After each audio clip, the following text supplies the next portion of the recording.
పొందూరులో ప్రజా సంక్షేమమే కూటమి ప్రభుత్వ ధ్యేయమని ఆమదాలవలస ఎమ్మెల్యే రాష్ట్ర పీయూసీ చైర్మన్ కూన రవికుమార్ అన్నారు. పొందూరు మండలం కోటిపల్లి, మజ్జిల్లపేట గ్రామాలలో ఎన్టీఆర్ భరోసా పింఛన్ల పంపిణీ కార్యక్రమంలో ఆయన పాల్గొన్నారు. ఈ సందర్భంగా ఇంటింటికి వెళ్లి లబ్ధిదారులకు పింఛన్లు అందజేసి వారి సమస్యలను అడిగి తెలుసుకున్నారు. అనంతరం ఆయన మాట్లాడారు.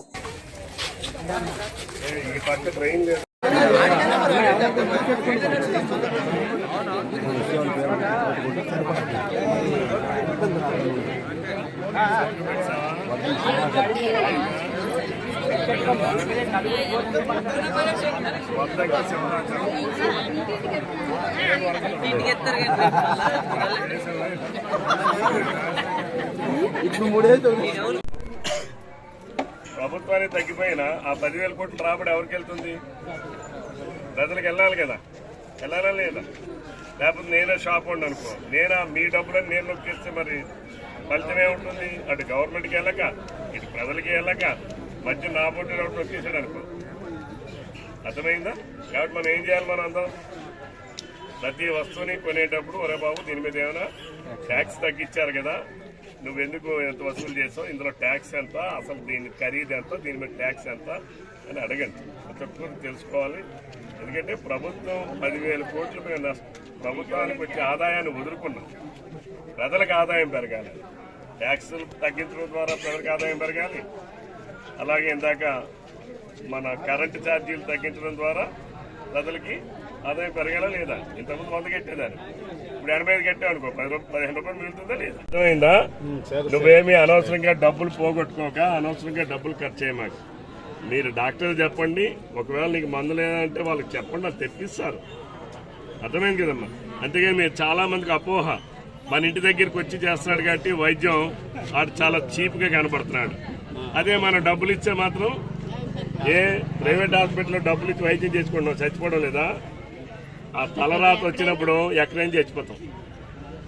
అవునా కాదా? చెప్పండి, నిజమా అబద్ధమా? ప్రైవేట్ హాస్పిటల్కి వెళ్ళిపోతే తగ్గిపోద్దా? గవర్నమెంట్ హాస్పిటల్లోనైనా అవే మందులు, అవే ఇంజక్షన్లు, అవే చదువుకున్న డాక్టర్లు. ఒకడికేమో ఆడికి గవర్నమెంట్ డాక్టర్కి అన్ని చదువులు చదువుకొని పరీక్షలు రాసి ఆడు ఉద్యోగం వస్తాడు. ఇప్పుడు మనకి ఇక్కడ ఉన్నారు మన స్కూల్లో. అమ్మా ఇక్కడ ఎవరమ్మా గుర్తున్నాయా? ఏంటెవరు గుర్తున్నాయా? అయ్యాలి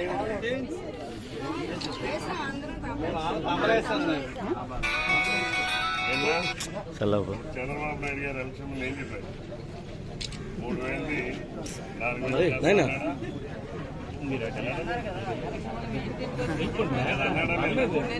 నేను వచ్చాను, నేను మీకు వచ్చాను. అందరికీ ఏం చెప్పాం?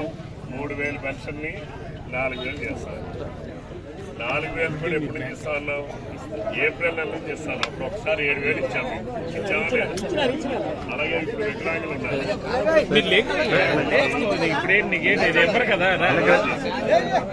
మంచం మీద పడుకునే లేవలేని పరిస్థితులు ఉన్న వాళ్ళకైతే మన 15,000 ఇస్తున్నాం. అవునా? ఇంతకుముందు ఎప్పుడైనా డబ్బులు ఇచ్చేవాళ్ళ ప్రజలకి. అలాగే మీ అందరికీ కూడా ట్యాక్సులు తగ్గించామమ్మా ఈ నెల నుంచి. మీ కరెంటు బిల్లు కూడా తగ్గుతుంది. ఇంతకుముందు ఒక యూనిట్కి ఇప్పుడు 13 పైసలు తగ్గించాం. అంటే నువ్వు 100 యూనిట్లు కాల్చావు అనుకో, 100 యూనిట్లు ఇంటూ 13 రూపాయలు నీకు తగ్గుతుంది. ఈ నెల నుంచి మీరు కరెంటు కాల్చిన దాంట్లో 13 పైసలు తగ్గిస్తున్నాం కరెంటు బిల్లు. రైతులందరూ కూడా తెలుసుకోవాలి, కరెంటు బిల్లు ఈ నెల నుంచి 13 పైసలు తగ్గిస్తున్నాం. ఎప్పుడైనా తగ్గించడం అనేది ఉందండి? కరెంటు బిల్లు తగ్గించడం అనేది ఎప్పుడూ లేదు. ఇప్పుడేంటి కరెంటు బిల్లు? కరెంటు బిల్లు అనేది ఈ నెల నుంచి 13 పైసలు తగ్గిస్తాం. ఇంతవరకు దేశంలో ఏ ముఖ్యమంత్రి ఎక్కడ ఏ రాష్ట్రంలో కూడా చేయలేదు. కరెంటు బిల్లు పెంచడమే తప్ప కరెంటు బిల్లు తగ్గించడం ఎప్పుడైనా ఉందా? ఎప్పుడూ లేదు. ఈ నెల నుంచి అంటే వచ్చే నెల బిల్లులో మీకు నెలకి 13 పైసలు, అంటే ఒక యూనిట్ దగ్గర 13 పైసలు తగ్గిస్తున్నాం. అంటే నెలకి 100 యూనిట్లు కాల్చేవారికి ఎంత వస్తుంది?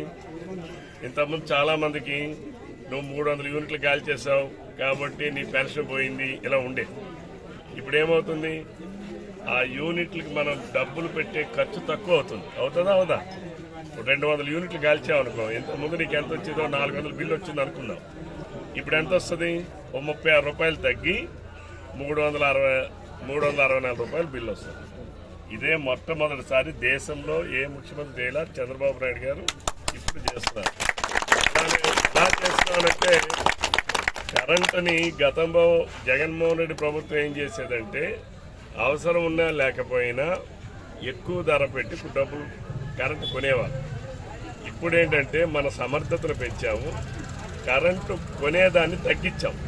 అలాగే మీకేమి కరెంట్లు తీసేయాలి, అది ఇంకోటి చేయాలి, ఇంకోటి చేయాలి, నాణ్యతను పెంచాం, ట్రాన్స్మిషన్ లాసెస్ తగ్గించాం. ఇది సమర్థత వల్ల పెంచాం. అప్పుడు డబ్బులు తగ్గుతున్నాయి కాబట్టి మళ్ళీ ఎవరికి ఇవ్వాలి, అవి ఆ డబ్బులు ప్రజలకు ఇవ్వాలి. అందుకని మళ్ళీ ప్రజలకే 13 పైసలు తగ్గిస్తున్నాం ఒక యూనిట్కి.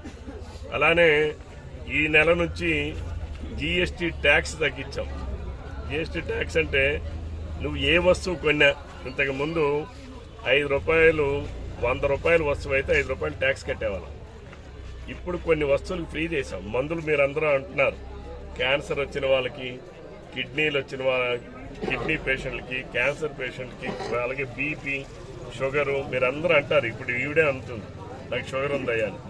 ఇంతకుముందు 100 రూపాయల ట్యాబ్లెట్ని 100 రూపాయలు అనుకుందాం, దానికి ఇంతకుముందు ఎంత కట్టేవాళ్ళు? 18 రూపాయలు అదనంగా ట్యాక్స్ కట్టేవాళ్ళు. ఇప్పుడు దాన్ని పూర్తిగా ట్యాక్స్ తీస్తాం.